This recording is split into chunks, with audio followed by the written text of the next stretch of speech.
Bem, vamos para mais um estudo de ciência, agora para os 7º anos, estudando o reino protoctista, principalmente os protozoários.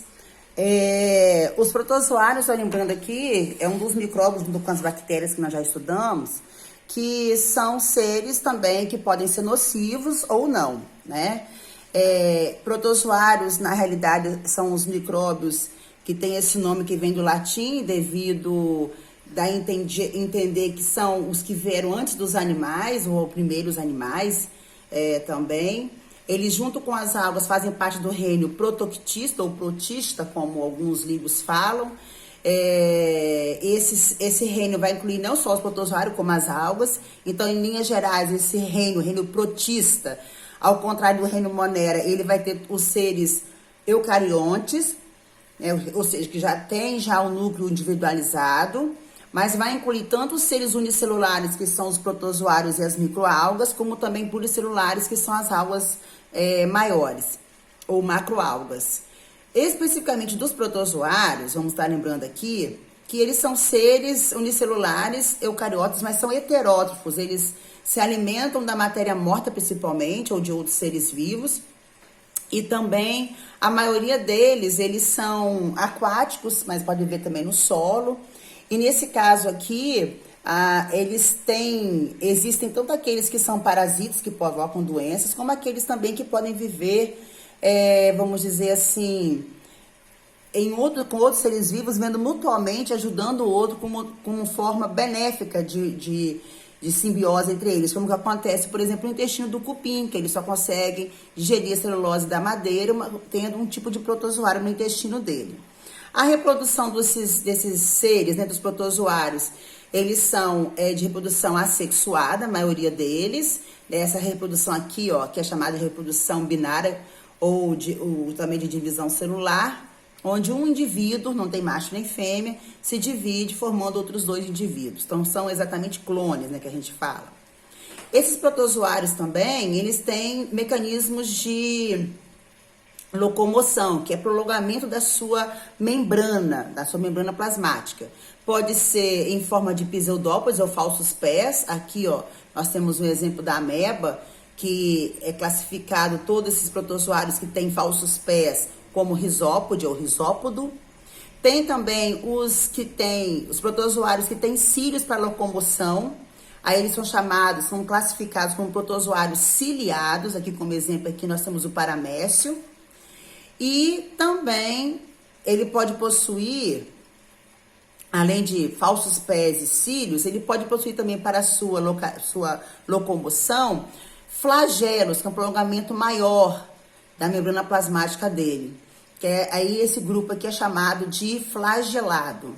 E por último, tem aqueles tipos de protozoários que não têm nenhum mecanismo de locomoção.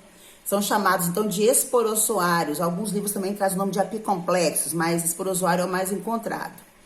Aí nós temos como exemplo o plasmódio, né, que é um famoso protozoário que provoca aí a malária.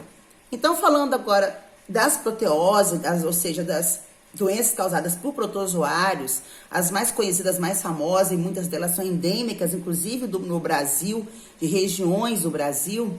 Nós temos aí a doença de Chagas, inclusive ela é endêmica, se eu não me engano, da região norte, nordeste.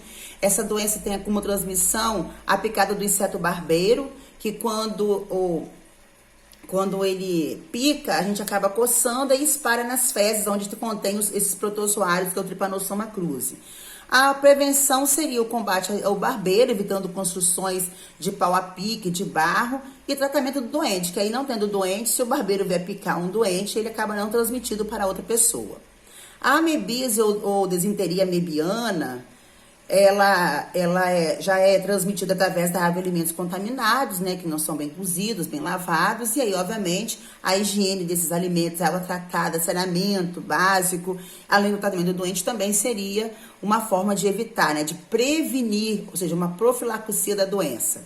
Giardíase, outra doença também muito comum, ela também é transmitida pela água de alimentos contaminados. Da mesma forma, a prevenção vai ser água tratada, saneamento básico, higiene pessoal e o tratamento do doente, que é outra coisa muito importante. A malária, ou também chamada de paludismo, impaludismo ou maleita também no Brasil, ela também é uma doença endêmica do Brasil, tá, gente? Principalmente no norte do nosso país e algumas regiões onde é mais alagada com floresta fechada, porque a transmissão, ela é uma doença de contato indireto, porque é picada do mosquito que vai fazer a transmissão. É um mosquito chamado do gênero Anopheles. Assim também como acontece com a doença de Chagas, também é uma doença de contato indireto, que depende do barbeiro para transmitir a doença. Então, nesse caso, o combate a esse mosquito, além do tratamento do doente e a vacinação, né, quem vai de uma região para outra, ela ajuda a prevenir a doença. E uma outra também muito comum, chamada úlcera de Bauru aqui no Brasil, mas ela tem outros nomes em outras regiões do planeta, também chamada de leishmaniose cutânea ou tugumentar, porque ela causa feridas na pele.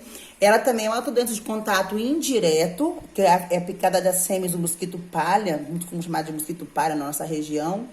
E com essa transmissão, obviamente, a prevenção vai ser combate a esse inseto e o tratamento do doente. Junto com os protozoários, lembrando aqui, não tem só os protozoários do reino protoctista, também tem as algas, podem elas ser uni ou pluricelulares. Geralmente as algas unicelulares fazem parte do fitoplâncton, que são micro-organismos, micro-algas que vão formar, né, nos mares. E também de algas grandes, né, verdes, pardas. Essas algas são maiores, a gente pode ver a olho nu, que nós moramos na região aqui de praia, a gente vê muito nessa área de ressaca, quando está chovendo muito, as algas na beira-mar, a gente acaba vendo esse tipo de alga, também fazem parte do reino protista. Elas, no entanto, elas não são heterótrofas, elas são fotossintetizantes, porque elas têm clorofila, então elas são autótrofas. E nesse caso aqui, elas são muito reconhecidas não só pela ser a principal forma de lançamento de oxigênio na atmosfera, junto com as outras plantas, mas também pela variedade ecológica dela, de estar em mutualismo com outros organismos, como fungos, a gente vai ver mais para frente, formando líquens com esses fungos, né, em regiões que é muito úmido. Ela também é largamente utilizada na economia, na alimentação, como os chachis, as gelatinas, as geleias, na farmácia, ou seja, na indústria farmacêutica, na produção de remédios, em material de higiene como batom, cosméticos. E, obviamente, essas algas, como elas são unipluricelulares, geralmente as unicelulares têm reprodução assexuada, ou por divisão binária, ou por brotos, e também tem reprodução sexuada por fusão de gametas, do óvulo e espermatozoide, que as algas, principalmente as algas macróficas, as algas, né, maiores, são pluricelulares, elas possuem. Para vocês terem um exemplo aqui, ó, de algumas algas unicelulares, a gente pouco não vê, aqui, lógico, está ampliado pelo microscópio, lógico. Tem aqui as jastomáceas, as euglenas, as dinoflageladas. E é bom lembrar que nós que vivemos na região de mar, existe às vezes, não aqui muito na nossa região, mas em outras regiões de águas mais geladas, as chamadas marés vermelhas. Essas marés vermelhas, vamos lembrar que ela é provocada pela proliferação muito grande desse tipo de alga aqui, ó, as diatomáceas, que quando elas se proliferam, elas acabam lançando uma toxina que dá essa tonalização vermelha na água. E essa toxina acaba provocando a morte de vários seres vivos. Então, vocês têm aí para vocês estarem fixando 2 atividades, tá? Que vocês vão estar fazendo a parte do roteiro e outras que virão em formulário Google também, tá? Então, fiquem bem e bons estudos.